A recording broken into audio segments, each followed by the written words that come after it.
Bonjour tout le monde, je voudrais vous parler aujourd'hui de mes déflecteurs de roche que je me suis fait moi-même avec un Rock Timer. Voilà.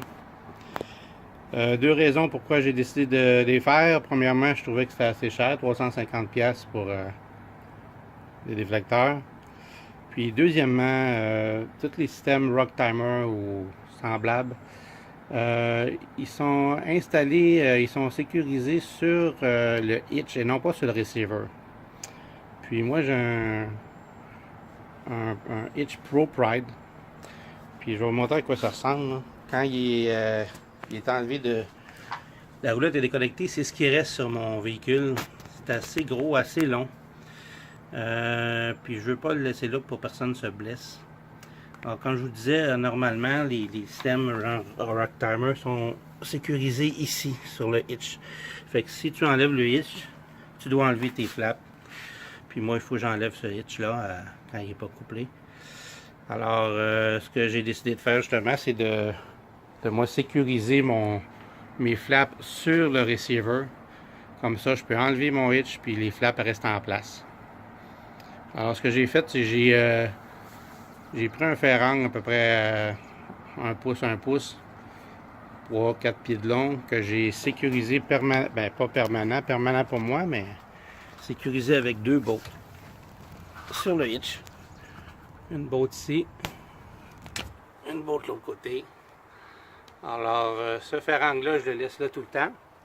Puis j'avais d'autres ferrangs, 1 pouce par 1 pouce et demi, auxquels sont installés les flaps. Puis ces ferrangs sont sécurisés sur le premier à l'aide de 3 bolts de chaque côté. Puis, alors ça me permet de les enlever facilement. Je vais vous montrer par en dessous. Alors voilà par en dessous, j'ai mes 3 bolts. J'ai juste enlevé les noirs. Actuellement, ils ne sont pas soudés, mais je veux les souder sur mon premier ferrang. Fait que j'aurai juste les noirs à enlever pour si je veux enlever mes flaps. Un petit problème que j'ai eu quand je les ai faits, en fait, c'est ce que je voulais que mes flaps soient installés en arrière du ferrang. Comme ça, quand le vent les frappe en roulant, ben c'est plus solide en arrière du ferrang que juste soutenu par les bolts, les 5 bolts des flaps. Fait que ce que ça a fait, ça, c'est que ça a fait un gap ici entre le bumper puis le ferrang, auquel les roches pouvaient passer puis finalement se rendre quand même sur le trailer. Fait que j'ai rajouté 2 petits morceaux chaque côté pour fermer ce gap-là.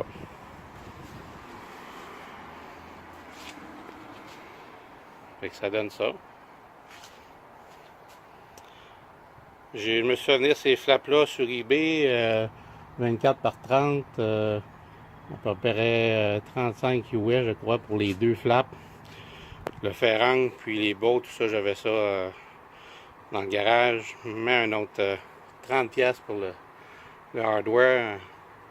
Je parle peut-être de 80$, 90$ pour le kit au complet, qui est plus versatile dans mon cas à cause de mon hitch que il faut que j'enlève.